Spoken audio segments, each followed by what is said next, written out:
Les quotidiens israéliens mentionnent en ce 1er janvier la nouvelle année civile, mais ce n'est pas vraiment pour faire la fête. Et oui, en effet, la manchette du Yediot Aharonot et du Israël Hayom est consacrée ce matin à l'augmentation des prix qui prend effet aujourd'hui. Israël devient plus cher, titre le Yediot Aharonot. Les tarifs de l'électricité augmentent aujourd'hui de 8,2%. Les taxes municipales augmentent entre 1,4 et 3%.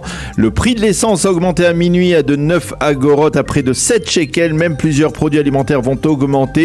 Et le Yediot Aharonot écrit en sous-titre: pendant que les citoyens croulent sous le poids des augmentations, les députés et les ministres, eux, augmentent leur salaire. Et en page intérieure, le Yediot Aharonot épingle déjà le nouveau gouvernement, rappelant que Binyamin Netanyahou a fait de la cherté de la vie l'une de ses priorités et que parmi ses promesses, il s'était engagé à geler le prix de l'électricité et de l'eau. Le Yediot Aharonot ne précise tout de même pas que ces augmentations ont été validées par l'ancien gouvernement, celui de Yair Lapid. Et ce matin, le Israël Hayom conjugue lui aussi feu d'artifice pour 2023 et augmentation des prix. Oui, mais c'est pour mieux nous présenter un sondage qu'il a réalisé à l'occasion de ce début d'année civile, une année 2023 qui marquera, il le rappelle, le 75e anniversaire de l'État d'Israël.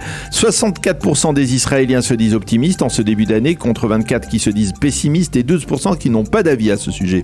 Les plus optimistes parmi les Israéliens sont les religieux, les orthodoxes et les nationalistes, certainement en raison du retour au pouvoir d'un gouvernement Netanyahou.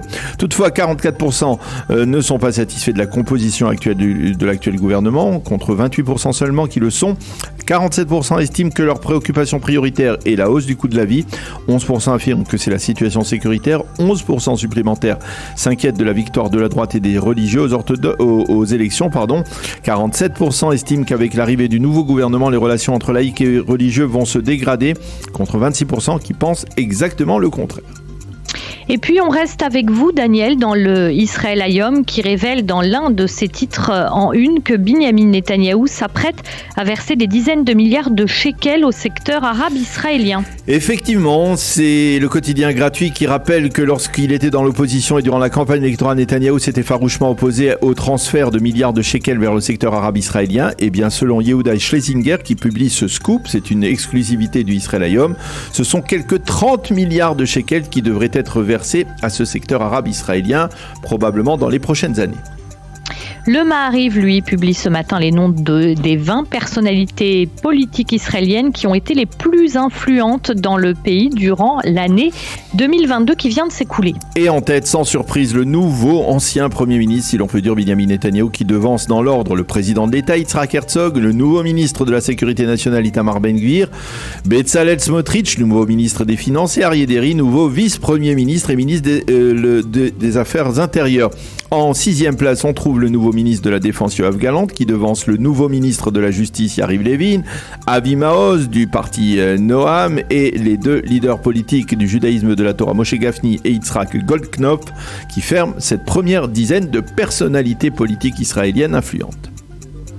L'un des premiers obstacles du nouveau gouvernement sera cette semaine, Daniel, la loi d'Eri, qui sera débattue par 11 juges de la Cour suprême. Oui, et le Yediot Aharonot mentionne cette information en évidence. Il s'agit de cet amendement à la loi fondamentale du gouvernement qui a été voté la semaine dernière par la nouvelle coalition et qui permet à Aryeh Deri d'être ministre dans le nouveau gouvernement alors qu'il a été récemment condamné à une période de prison avec sursis.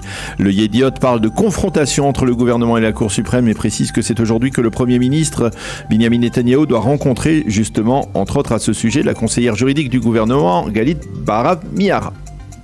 Le second grand titre à la une des quotidiens israéliens, c'est la décision de l'ONU de déposer devant le tribunal international de La Haye le dossier de ce qu'il appelle l'occupation de la Judée-Samarie par Israël. Oui, c'est la dernière décision de l'année 2022 de l'Assemblée générale des Nations Unies. Elle se rapporte sans surprise à Israël. 87 pays ont voté en faveur d'une résolution visant à demander à la Cour internationale de justice de La Haye un avis juridique sur la légalité de l'occupation israélienne. 26 pays se sont opposés à cette résolution. 53 se sont abstenus, ce qui signifie, avec une petite calculette, que de facto il y a eu plus de pays qui n'ont pas validé cette résolution que de pays qui l'ont validée et que tous les pays occidentaux, à l'exception de l'Irlande, ont soit voté contre, soit se sont abstenus, ce qui est en soi un résultat encourageant pour l'État d'Israël. Binyamin Netanyahou a réagi en qualifiant cette résolution de méprisable et en rappelant qu'elle n'engageait en rien l'État d'Israël.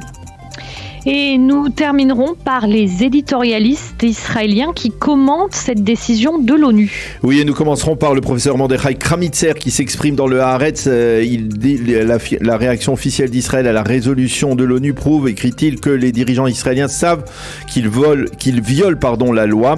Pour Ben Dror Yemini dans le Yediot Aharonot, ce vote est une sorte de comité d'accueil de l'ONU envers le nouveau gouvernement Netanyahou. Et il écrit, même s'il est probable qu'il faudra patienter des années avant de connaître l'avis de la Cour internationale, on connaît déjà ses conclusions qui accuseront Israël et uniquement Israël d'être responsable de l'occupation. Il rappelle toutefois, Ben Dror Yemini, que l'avis de la Cour internationale n'a aucun effet contraignant, mais il affirme que le problème risque d'être le nouveau gouvernement Netanyahou qui, par sa politique, risque de renforcer la campagne de délégitimation d'Israël à travers le monde. Enfin, pour Dina Charbit, le nouveau gouvernement doit agir avec sagesse et astuce face à l'hypocrisie de l'ONU. Elle reconnaît, elle aussi, dans le Israël Hayom cette fois, que les conclusions de la Cour internationale sont connues d'avance et elles seront hostiles à Israël, mais elle considère que toute déclaration de la part d'un des membres du gouvernement contre le droit international risque de durcir ses conclusions.